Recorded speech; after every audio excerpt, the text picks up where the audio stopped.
In Module 2, we're going to talk about how to display your academic potential, capability, and prowess to the admissions committee. Now, one of the things to keep in mind about law schools is that they're, they're a combination of things. So on the one hand, they are very much a professional school, and they are preparing you to be a practitioner of the law. At the same time, there is really no hard skill or technocratic uh, set of capabilities that you're going to gain in law school. It is very much an intellectual exercise.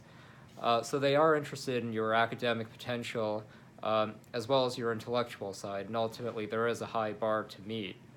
At the same time, the law school admissions process is not really a test of your raw or innate intelligence. They really are using a certain set of finite measurements that to gauge your overall academic fitness for law school. And these are to a large degree under your control to work on and manage. Now, I remember I began to think about this issue uh, actually even before I got to Brown, but during the admitted students weekend sometime in the spring.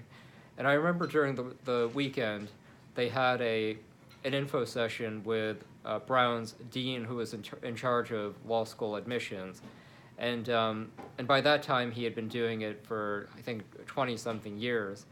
And, um, and the purpose of the admissions weekend, obviously, was to try to recruit people to come to Brown who were debating between different choices. And I expected Dean Ashley to be talking about how great Brown was at facilitating people to go to law school, top-tier law schools. But it was quite interesting that basically Dean Ashley gave a very short presentation, and he said, look, at the end of the day, your ability to get into law school comes down more than anything to your LSAT and your GPA. And then obviously people had a lot of questions, and over again, Ashley would sort of reiterate, you need to get the LSAT right, you need to get the GPA right. Now, it obviously isn't quite that simple, but I think that Dean Ashley is basically correct that the two most critical components by far on the academic side of your application, and really in your application generally, are number one, the LSAT, and number two, the GPA. But these are things that are ultimately designed to gauge your overall academic potential and your capability. So the question is, what can you do to prove to law schools that you're one of a small number of candidates showing the kind of academic potential that they need to justify not only letting you in, but letting you in over the competition. And the way that I would think about it is that there's a set of requirements where you want to meet a minimal threshold, and then there's another side of academic potential where you really want to show them how unique you are, how gifted you are, and really what you can bring to the table academically. Now, if you went through Module 1 and you did it properly, you already now have a three-tiered list of law schools that you're interested in. You have your ultimate top choice. Second category, you have places you'd be very happy that you would definitely accept admission to. And then the third, you have schools that you may or may not want to go to. So one of the things that I would do generally is you want to look at the top few schools that you're interested in, go to their websites or just dig around online and see if you can find the data on the kind of scores that admitted students tend to get, and look at the top 75 percentile of their brackets. And now, obviously, the degree to which that number is relevant is going to depend on a lot of factors. For example, whether you're filling some kind of a diversity goal that they have, et cetera, et cetera. But generally, I think you ought to be aiming for at least somewhere in the top 25% of the incoming class, and depending on other factors, you may even need to be higher. For example, if you're applying to law school straight out of your undergrad, and you're applying to a top tier school, you probably need to be near the very top of the distribution. Now, let's begin with the LSAT. In order to get at least in the top 25%, and ideally really as close to 180 as possible, the way to get here is actually relatively simple, and that is there are basically two things that I would advise you to do.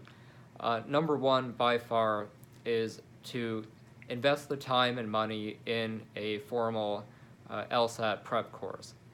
Now, can you do it on your own with a book and whatever? Sure, but the reality is that the test prep industry is a highly competitive industry. There's millions and millions of dollars of research that goes into it. Any company that's in business has done just an enormous amount of research to figure out exactly how to get people exactly like you to go from where they are to a very high score. And there's really no need to try to redo the process or relearn it.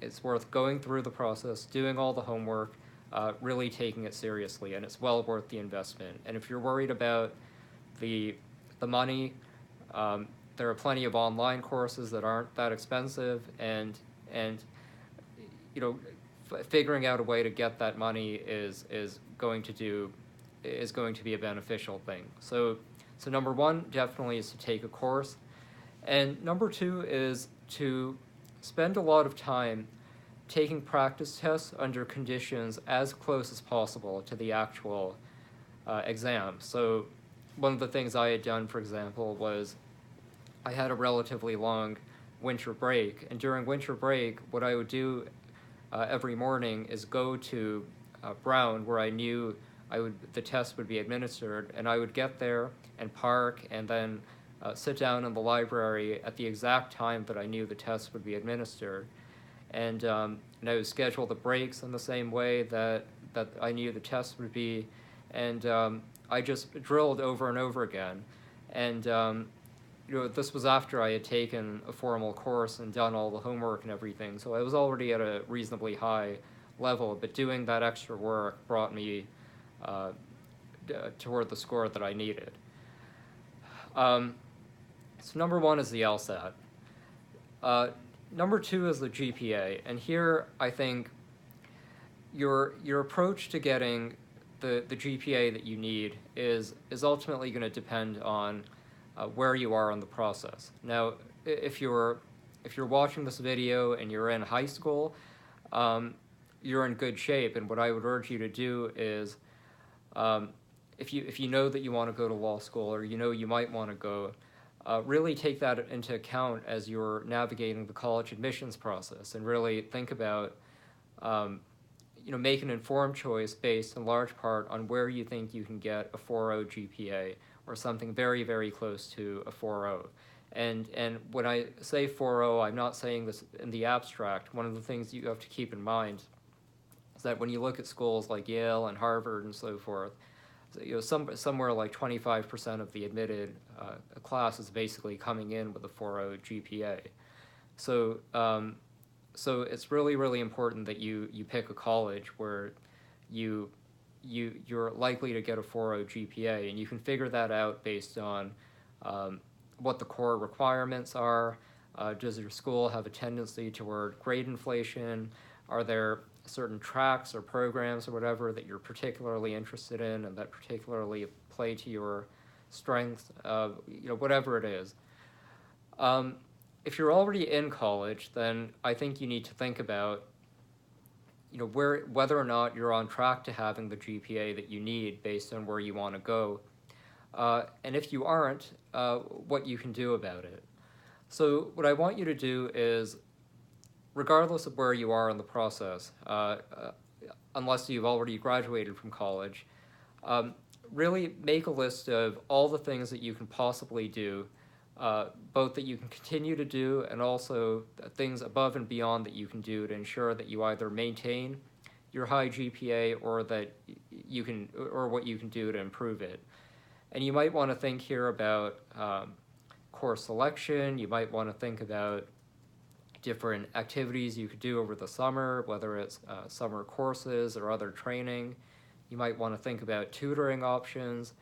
You might want to think about different avenues in your college. Maybe you can find some sort of a mentor. Maybe you can do some reading or prep on your own time.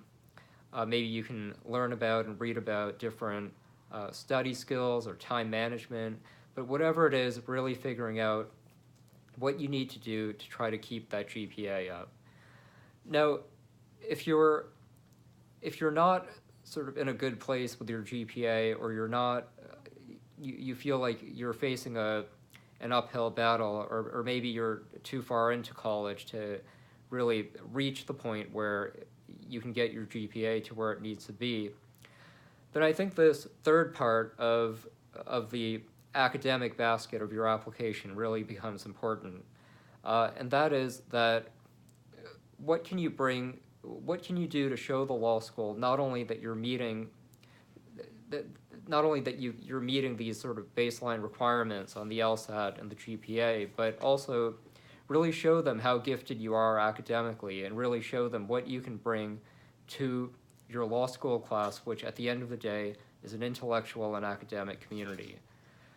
Now, I think one decision to make right off the bat is, when do you want to apply? And the later you apply, the more options that you have. So, for example, if you finish your undergraduate, and then before even entertaining the idea of going to law school, you end up doing, let's say, an MD, a PhD in biology and anthropology, or something like that. I mean, you're obviously sort of accruing an academic record here that it's not going to entirely trump your undergraduate record, but the further you go along, the more you do in the academic realm, the more that your undergraduate GPA is not going to be a factor. Another set of things to think about would be, what are your areas of intellectual or academic expertise that are unique and relevant to the law school? And then how can you prove them? So, for example, if you, let's say, at a young age begin to publish academic papers in a discipline related to something law schools care about, that's going to do a lot to show your academic and intellectual rigor.